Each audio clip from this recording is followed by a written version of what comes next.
Bien, pues continuamos la sesión con Luis Grau, que nos va a hablar del futuro no es lo que era, museos y profesionales en España. Luis Grau es titulado en Arqueología e Historia del Arte y pertenece también al Cuerpo Facultativo de Conservadores de Museos del Estado y desde 1990 dirige el Museo de León. En su ámbito profesional ha comisariado u organizado diversas exposiciones de variadas temáticas, desde la prehistoria hasta el arte contemporáneo. Ha sido vocal de la Junta Superior de Museos y del Patronato del Museo Arqueológico Nacional y coordinador general de las revistas Museos.es del Ministerio de Educación, Cultura y Deporte. Pertenece además al patronato de la Fundación Sierra Pambley. Por otra parte, es autor de una docena de libros y más de medio centenar de artículos sobre museología. Entre su actividad docente ha impartido clases de museología en diferentes másteres universitarios, como en la Universidad de Granada, Valladolid, Salamanca. Y desde 2014 preside el Comité Español DICOM. Buenos días a todos. Muchísimas gracias a Blanca, Olga, Rosa, Miguel Ángel, Andrés. Gracias a todos los compañeros. A los de provincias nos gusta mucho que nos inviten a la capital, porque además, y que nos inviten tan bien y tan agradablemente, con lo cual estoy doblemente agradecido, pero no tanto por el título y por la encomienda que me han hecho llegar, porque me acuerdo siempre de las Casandras y de los Laocontes y sé lo que pasa con los que hablan del futuro o con los que pretenden ser adivinatorios, ¿no? En todo caso, voy a abusar de mi condición de último ponente y, aprovechando la ventaja, voy a decir, como ya todo está dicho, como ya se ha dicho aquí prácticamente todo lo que puede decirse del tema, voy a decirlo de otra manera. Y voy a convocar para ello, como no puede ser distinto, a los maestros del género, por supuesto, de la ciencia ficción y del futurismo, que no es lo mismo, porque ya hemos tenido demasiada arqueología y demasiados museos en blanco y negro.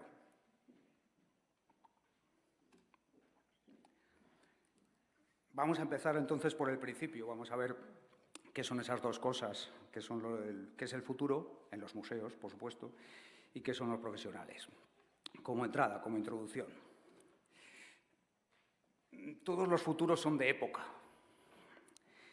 Empiezo, desengañados de esas presuntas lecciones del pasado, que ya no nos dicen nada, y a punto además de extinguirse las esperanzas en el futuro, ese viejo optimismo de la Ilustración, reconocemos en nuestros días, al menos lenitivamente, al menos para nuestro consuelo, que cada época tiene su historia, según decía la vieja escuela de los anales, pero sabiendo esto como sabemos, incluso dolorosamente en algunos casos, quizás sea más revelador reconocer que cada época tiene su futuro. Es un futuro siempre hecho a su imagen y semejanza, a la de sus anhelos y a la de sus proyectos, pero también a la de sus actos fallidos, freudianos o inconfesables. Del optimismo de Julio Verne al alarmismo de Fritz Lang o de la epopeya diáfana de Kubrick al pesimismo tenebrista de Ridley Scott, por citar parte de ese imaginario al que recurriré, todos los futuros son de época. Por ese motivo, inmediatamente reconocemos en esos planteamientos futuristas de ciencia ficción el momento en el que fueron realizados, independientemente de lo que hablen. Porque a menudo, insisto, más que sobre el futuro, nos hablan del presente y sobre todo del pasado inmediato, porque la ciencia ficción inmediatamente viene a ser vintage. No nos libramos, por tanto, del blanco y negro y de la nostalgia. Según decía hace un siglo Alois Reul en el trabajo sobre el culto moderno a los monumentos, lo único que poseemos es el pasado, porque el presente es sutil, casi de forma burlesca, ¿no? Ya ha pasado, ya no hay presente. Y el futuro es quimérico o es delusorio, nos decepciona. Sin embargo, puesto que lo necesitamos para sentirnos a salvo, construimos el futuro o lo intentamos recomponer como una fabulación compuesta de relatos y de experiencias del pasado, porque no otra cosa tenemos, ¿de qué otra forma si no? Así que, al final, mirar al futuro es como observar una habitación cerrada a través del ojo de una cerradura, De tal manera que lo que tendemos es a reconstruirla, esa habitación que no conocemos, con lo que conocemos de la habitación en la que estamos. Digamos, se comporta como una cámara mágica de esas de la pintura barroca, ¿no? Vemos las mismas cosas que están en la nuestra, pero al revés. Eso hacemos para mirar al futuro. Y hacemos del porvenir una forma de pretérito, una forma mejor o peor, una forma más perversa o más virtuosa, pero siempre a nuestro modo y manera.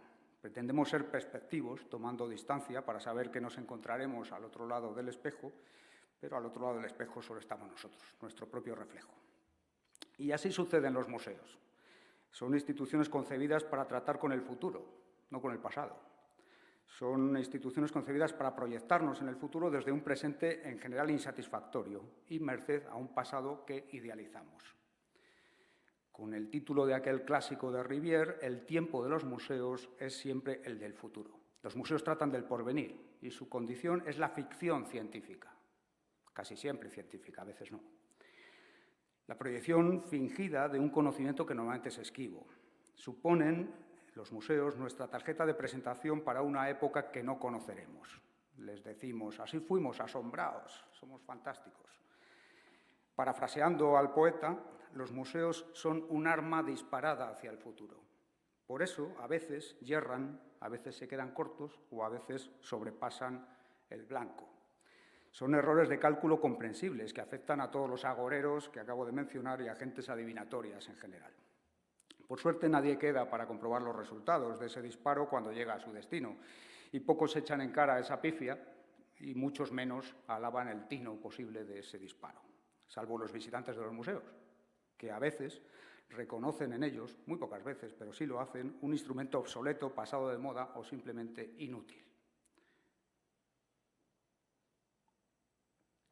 Es por ese motivo que los museólogos, si es que tal cosa existe, luego lo veremos, nos empeñamos en afirmar que nuestro trabajo sirve para interpretar el pasado, pero sobre todo nos preocupa la indulgencia del futuro. Nos cargamos de posteridad.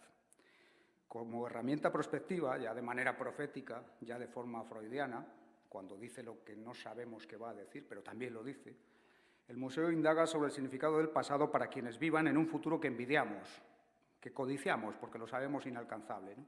Los museos y los museólogos se saben provistos de fecha de caducidad. Sabemos que lo que hacemos tiene una obsolescencia programada, ¿no? ¿Pero por quién? ¿Quién hace y deshace los museos? ¿Quién o qué gobierna los museos desde el punto de vista de la profesión? ¿Qué profesional puede ser llamado al juicio que hagamos sobre los museos, sobre esa supuesta misión? Vamos a definir o a intentar buscar ese personaje en busca de autor. Antes de mayores concreciones, por tanto, es preciso preguntarse por lo esencial, ¿qué es un profesional de museos? Esta pregunta lleva atormentando a los profesionales del ramo y a aquellos que querrían o podrían serlo, desde que Velázquez fue enviado a Roma para decorar el Palacio de los Austrias, sentando el precedente más ilustre de la profesión, afán la letra, ¿no? ¿Qué era, hace centuria y media, y ahora, un conservador de museos? ¿Qué pudo ser, hace unos años, un técnico de museos y qué debería ser ahora un museólogo? Si llamamos a las cosas por su nombre. Esas dudas pirandelianas sobre la definición o acotamiento del perfil y de la caracterización del personal del museo se deducen no solo de la falta de una delimitación académica o reglada, como sucedía sobre todo de forma palmaria hasta hace unos años y ahora ha sido discreta y desordenadamente corregido, sino que además en nuestros días la diversificación, se ha dicho aquí, de los cometidos museísticos y de los propios museos, que es ahí de donde viene también el asunto, con la subsiguiente multiplicidad de profesionales que tienen en el museo su nicho ecológico y laboral, plantea nuevos retos. No obstante, casi siempre ha sido así. La tarea del anticuario, del conservador, del facultativo o del técnico de museo siempre ha distado de una imagen monolítica. El retrato que hizo Benoit hace muchos años a mí me sigue pareciendo muy ilustrativo. Voy a citar textualmente, y creo que es la única cita que tengo, pero es un poco larga, me gusta. Benoit dice que este proteo, que es el profesional de los museos, tiene que ser un erudito incombatible en nombres y en fechas, un especialista en la historia del arte y de las civilizaciones, un experto que sepa evaluar la autenticidad de los objetos que le son propuestos para su examen o su compra, un financiero al corriente del coste de cada artista, un administrador que lleva el presupuesto de una gran casa, un técnico que utiliza los más recientes descubrimientos para la conservación de los objetos que le han sido confiados, un decorador que los presenta en un cuadro armonioso, original y sugestivo, un profesor capaz de enseñar a sus jóvenes visitantes, un diplomático que cultiva buenas relaciones para obtener de los aficionados donaciones y legados sin los que el museo no podría enriquecerse, un escritor, finalmente, si le queda tiempo suficiente y talento para redactar libros y artículos. Tal superhéroe, en nuestros días superheroína, esta Wonder Woman de la que se ha hablado aquí en algunas ocasiones, por supuesto, no existe. Tiene dos alternativas distintas, con una sola etiqueta. La primera opción utiliza un recurso muy antiguo, es un recurso del Neolítico y se llama especialización. Disgrega esas funciones y las encomienda a distintos profesionales, de manera que el profesional de museos tiene un apellido según el predominio o la dedicación sea exclusiva o no a una de estas tareas. Esa es la alternativa de los grandes museos y la óptima cuando la plantilla lo permite. La segunda, también se ha mencionado, es la multitarea.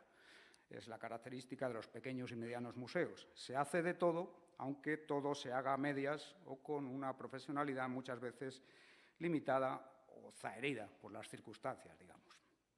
Ese abocetamiento y multiplicidad disciplinar es consecuencia lógica de la propia inseguridad ante la supuesta ciencia del museo, la museología, que ni siquiera los más practicantes de la misma consideran asentada firmemente como una rama del saber medianamente homologable. Incluso más allá aún, ante la propia inseguridad del museo, en cuanto a su definición social y ontológica, en cuanto a sus límites disciplinares, en cuanto a su esencia y a su presencia. Si el museo y la museología se debaten todavía entre la realidad y el deseo, y ambos tienen los pies de barro, ¿cómo podemos afianzar la idea de un museólogo? Bueno, yo suelo empezar a hablar de él,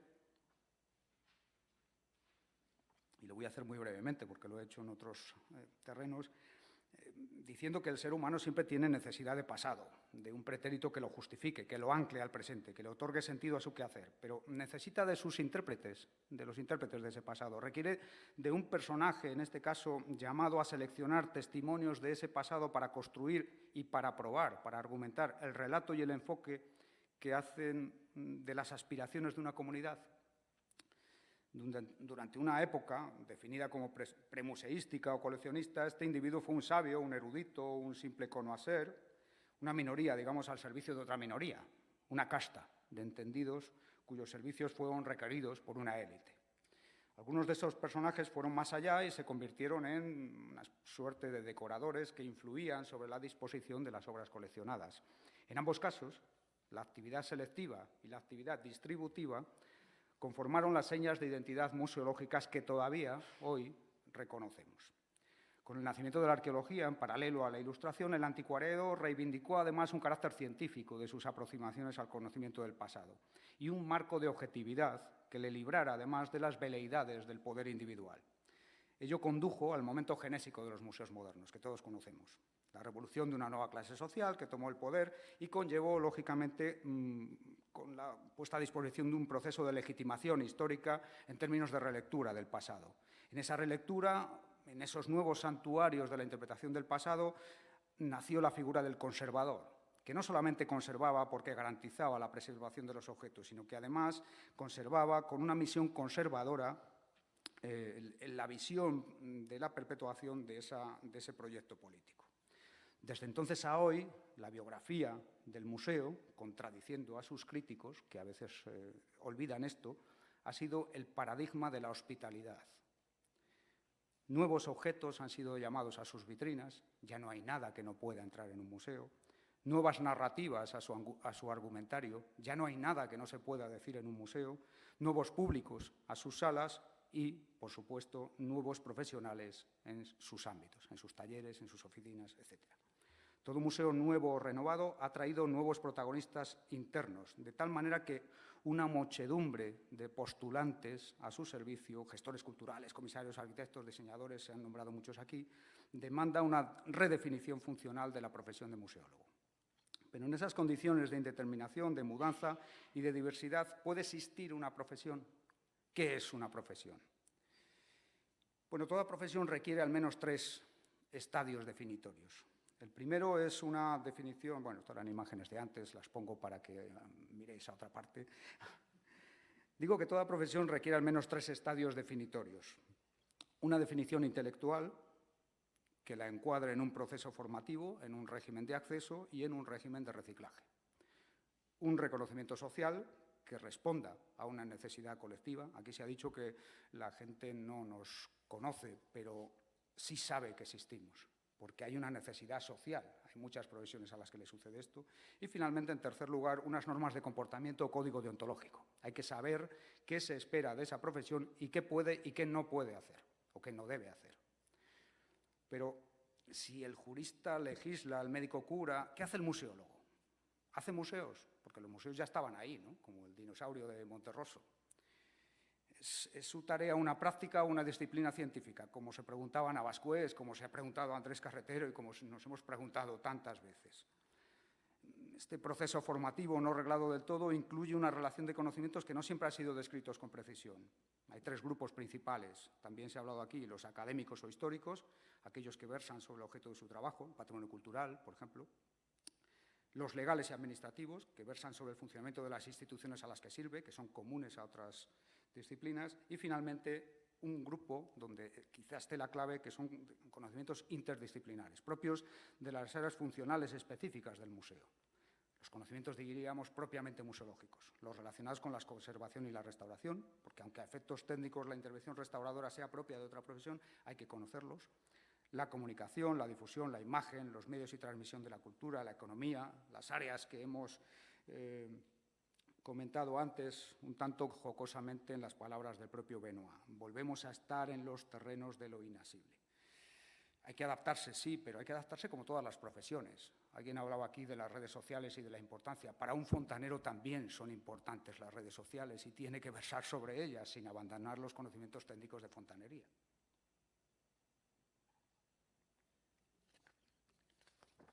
En puridad, y por resumir, la tarea estrictamente museológica habría de consistir, por tanto, en aquellas relacionadas con el control del patrimonio cultural, la corrección y la prevención de los abusos del tiempo y de aquellos derivados de su uso social, y los destinados a la reinserción de ese patrimonio en la sociedad que lo mantiene, mediante la elaboración de discursos que faciliten su manipulación y su transformación en un producto apto para un consumo crítico, sin que por ello supongan merma de sus cualidades, sino antes al contrario, un incremento de su valoración y su comprensión. Este sería un ensayo de acercamiento. Segunda parte, el vuelo de los pájaros o cómo averiguar el futuro. Ya sabéis que los romanos lo hacían mediante este procedimiento. O, más técnicamente, he visto cosas que no creeríais. Esas son las últimas palabras del Nexus 6, del brillante Nexus 6, mientras deja volar una paloma y perdona a su implacable cazador, el Blade Runner Harrison Ford, y se convierte en un personaje mucho más humano que su perseguidor, con una honda melancolía sobre aquello que se desvanece, como cualquier final. He visto cosas que no creeríais, cosas que no hubiéramos creído posibles poco tiempo atrás han sucedido, cosas que no eran creíbles cuando los museos eran tan solo un lugar apacible, algo mortecino incluso, regido por muy pocos y muy concretos profesionales. Algunas cosas fueron para bien, otras no tanto. Durante los años locos de esa burbuja museística cercana hemos visto un museo sin objeto y hasta sin objetivo. Hemos contemplado al museo instalado, a veces estupefacto a su pesar o a veces risueño con todas las de la ley, en los parajes hostiles de las industrias culturales, del negocio del ocio, de todo esto que conocéis perfectamente. Incluso en el último de los estadios hemos encontrado al museo estallado en 1000 pedazos que se desperdigan por las calles, aeropuertos, cines y espacios públicos, y al final la antigua aspiración enciclopédica y sintética del museo de presentarlo todo, de conocerlo todo, ha acabado llevando por fin la Gioconda al metro. La Gioconda está en el metro. Es aquello que decían los futuristas, que acabaron en el fascismo, resulta que ha resultado una predicción cierta. El museo, escenario de aquella antigua intensidad de las imágenes, de aquella definición del aura de Walter Benjamin, corre el riesgo de resultar también hoy vacío a causa de esa avidez insaciable. Hemos visto incluso museos que abrían como un bazar y otros que cerraban, sin más, como un resort fuera de temporada. Y todo ello, además, como en un mandato bíblico, los profesionales han crecido y se han multiplicado en su interior y en su órbita. Han quedado lejos los tiempos monolíticos de aquel conservador retratado en su mesa de trabajo, repleta de papeles y de objetos arcanos, y también lejos las del científico o el educador de bata blanca. Hemos visto esas fotos aquí, las hemos visto durante estos días, son fotos arqueológicas ya. Son los tiempos del comunicador, le dicen ahora mediador, del gestor, la época del diseñador, del museógrafo. Y además, el museólogo frecuentemente, con demasiada frecuencia quizá, ya no reside en el museo. Profesionales de museos que han salido de multitud de lugares, que son seleccionados según baremos de las llamadas buenas prácticas, que condenan a la maldad a las antiguas de forma implícita, que acuden a las llamadas de sus múltiples necesidades y que muchos de ellos nos hemos visto impelidos a hacer tareas para muchos de nosotros, nos hemos visto forzados a hacer tareas para las cuales ni nos habíamos formado ni nos habían exigido a la hora de emplearnos. Son tareas llamadas a dinamizar el museo, a hacerlo eficiente, como nos dicen, ¿no? Y es que hay poquísimas instituciones culturales tan exigidas, tan variopintamente emplazadas a tener de todo y a gusto de todos, como si tuviéramos la responsabilidad de algo que no hemos hecho. No voy a poner gráficas, han puesto muchas gráficas ya. Esto es lo que podemos esperar de la profesión museística, sabiendo que hemos encontrado en ella en estos últimos tiempos. Pero empecemos por el presente, si es que eso existe, que antes hemos dicho que no. A ver si son lágrimas en la lluvia, como diría nuestro amigo Nexus. El laberinto del fauno, el caso español.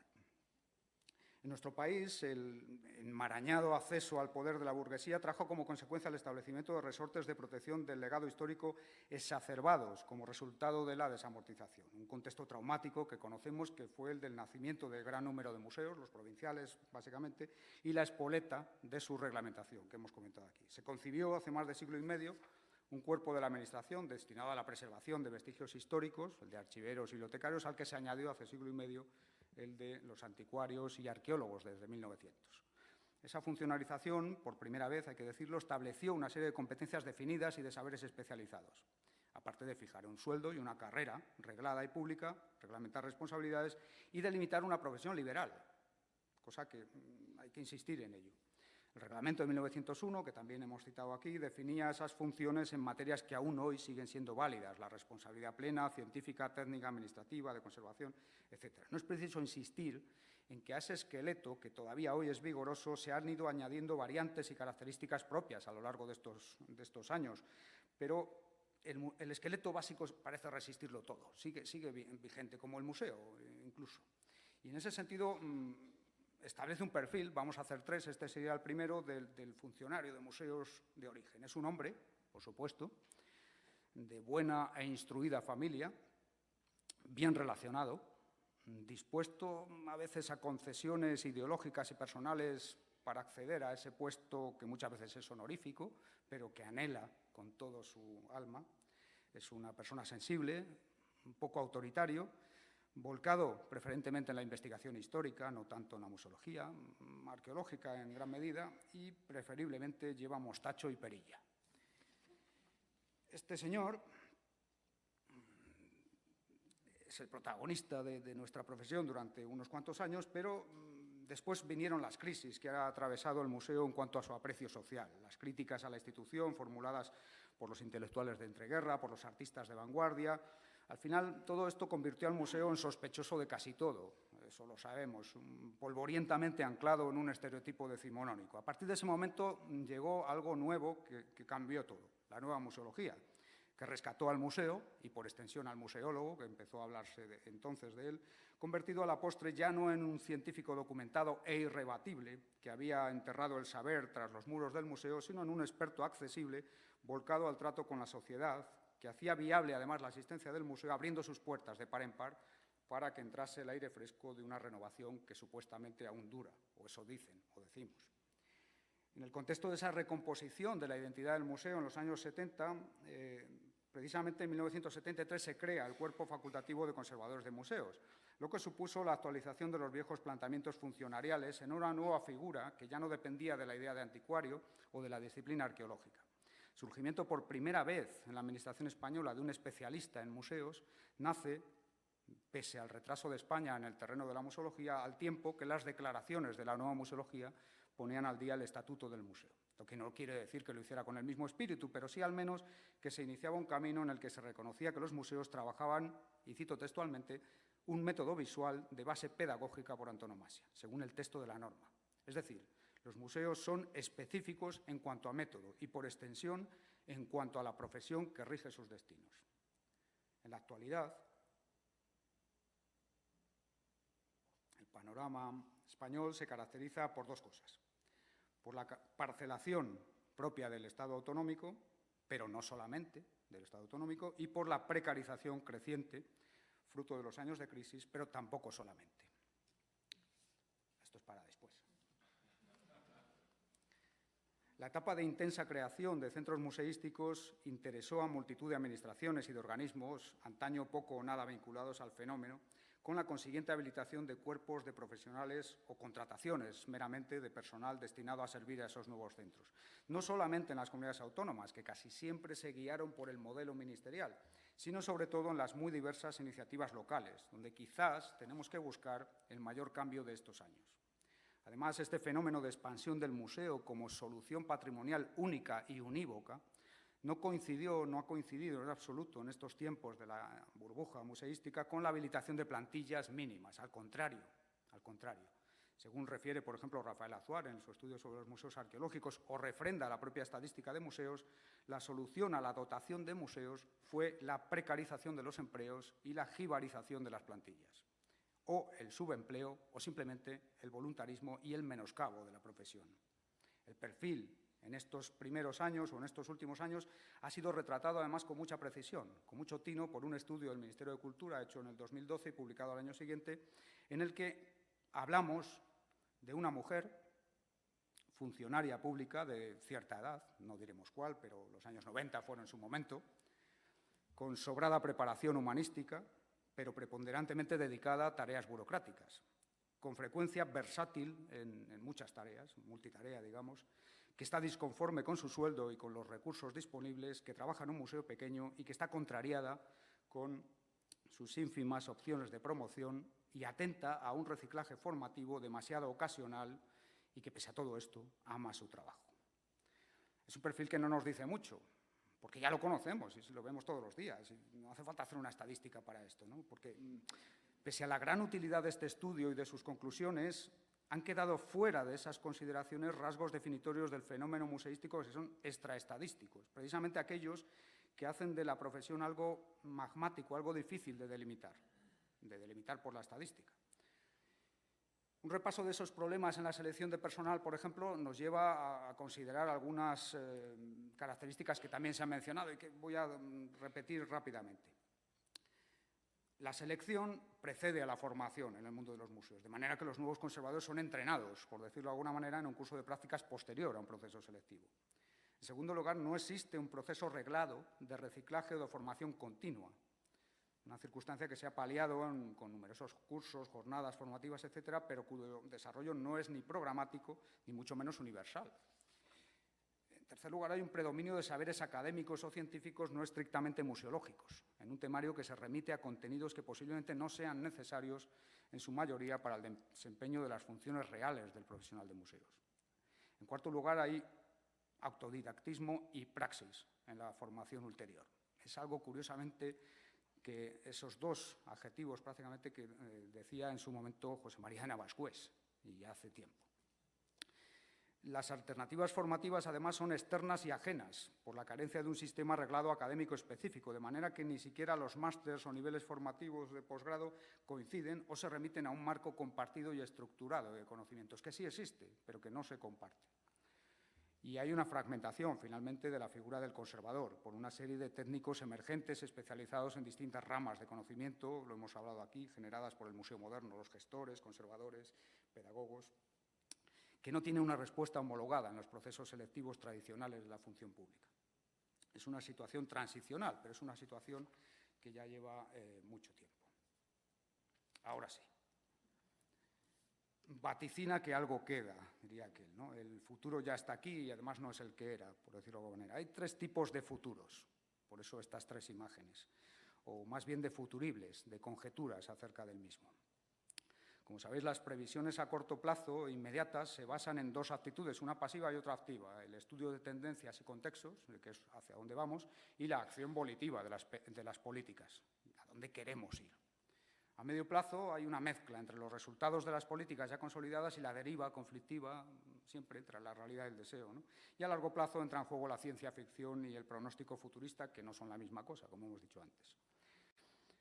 Es curioso, hay un tiempo verbal en nuestro idioma, que a veces está ausente en otros idiomas, que utilizaban con asiduidad los escritores del siglo de oro, pero que está a punto de extinguirse en nuestro uso cotidiano, salvo en las leyes. Por ejemplo, aparece en el famoso artículo 155. Me estoy refiriendo al futuro de subjuntivo, cuando se dice si hubiere tal cosa. En ese tiempo y tempo, los futuros dependen de una condición que los hace posibles.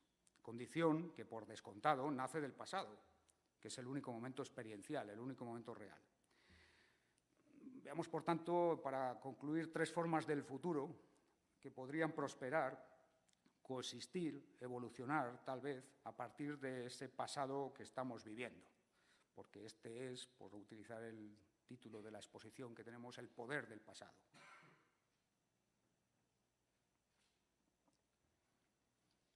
Ya sabéis que el futuro es una historia que no ha sucedido, todos no sabemos si sucederá. Así que, más que un futuro de acontecimientos, que es imposible de prever, como nos dice la ciencia física y como nos dice Heisenberg o el famoso gato de Schrödinger o muchas otras teorías demostradas ya, el futuro es un escenario. De hecho, la mayor parte de las adivinaciones futuristas y de la ciencia ficción lo que resultan interesantes no es por los acontecimientos que describen, sino por el escenario en el que se realizan. El futuro es un ambiente concreto, es una period room, para hablar en términos museísticos, ¿no? Y hay tres, desde mi punto de vista. La primera es la vía optimista, la de la confianza en el futuro, la de la odisea de la especie, la de 2001, la de Kubrick, la del principio, la de la imagen que hay arriba. Nos consideramos a nosotros mismos, a los profesionales clásicos del museo, a los conservadores de museos, una especie amenazada y única, pero amenazada. Tuvimos, aún tenemos, un entorno seguro, confortable, evolutivo. Es el asentado, es el modelo profesional del Ministerio y de sus hijuelas en las comunidades autónomas o en algunas otras administraciones. Sabemos quiénes somos, pero no todos son ventajas ni todos son inconvenientes. Ahora, la gran ventaja es que conocemos nuestros problemas, de hecho son los mismos, lo hemos mencionado aquí desde siempre, y también las soluciones. Y las conocemos desde hace un siglo y medio. Otra cosa es que sigamos hablando de ellas sin que consigamos hacer mucho más. Hay muchas ventajas, insisto. Las ventajas son la seguridad, la independencia, el acceso igualitario, técnico a la profesión, el prestigio. Somos una profesión prestigiosa, no hay que olvidarlo.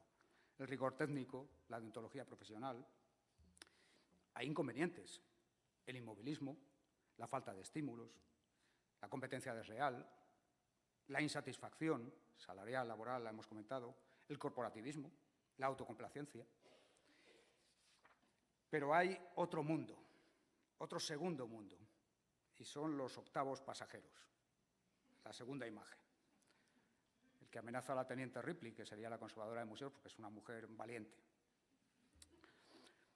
Esos octavos pasajeros son los ocupantes ocasionales o a veces fijos del museo que están en busca de su lugar. Es curioso porque si uno repasa las plantillas de los museos medianos, se encuentra con un director conservador, un ayudante, en el mejor de los casos, un restaurador, un vigilante, un administrativo, una guía del museo y un bibliotecario. Son 7. El octavo pasajero, que es este, nos indica que somos muchos más que antes, aunque seamos menos de los necesarios. Hemos de reconocer que para un correcto funcionamiento de los museos requerimos del concurso de muchos otros, que son inquilinos ocasionales, a veces permanentes también, pero en muchas ocasiones son hostiles, porque los vemos como hostiles, los vemos como aliens. Los hemos visto así durante años, pero quizá sea hora de verlos como pasajeros en el mismo viaje o nos van a devorar, que es lo que sucede en el Nostromo. En ese sentido, y por hacer una cuña, En ICOM estamos trabajando en una nueva definición de profesional de museo para los estatutos que presentaremos el año que viene. Una vez más, ha cambiado el estatuto de ICOM Internacional en Milán en 2015 y nos vemos en la obligación de adaptar y armonizar nuestros estatutos a este cambio. Y para ello estamos trabajando con una nueva realidad, y es definir al profesional que trabaja en el museo, en puestos específicos, lo cual es bastante sencillo, y al que trabaja para el museo, según un grado, tiempo y dedicación, muchas veces parciales o difíciles de definir. Este proceso concluirá el año entrante con un nuevo proyecto, pero aunque no despejemos toda la casuística, vamos a intentar que ese pasajero se encuentre cómodo y, sobre todo, tenga que comer para que no nos devore, insisto. Y, finalmente, hay un tercer futuro, un futuro pesimista. El lado oscuro, un entorno hostil e inexplorado. El de la verdad que está ahí afuera siempre, ¿no? Porque todos los mundos están en este, y hay siempre una ciencia ficción, un futurismo que habla de submundos o mundos, digamos, ocultos, que en el mañana triunfan con toda su carga de oscuridad y de peligros. Porque existe un museo oficial 2.0 en el que trabajan muchas otras profesiones que pertenecen a ese nuevo museo y lo hacen posible, pese a su carácter de profesiones casi no oficiales. Son todos aquellos externalizados, ese eufemismo que remite a los condenados a una existencia frágil y vacilante. Los gabinetes pedagógicos, las empresas de museografía, los diseñadores, voluntariado, las prácticas, que diseñan un museo sin profesionales de museo. Ya se ha hablado aquí de él e incluso se le ha retratado en algunos casos como predominante en algunos territorios.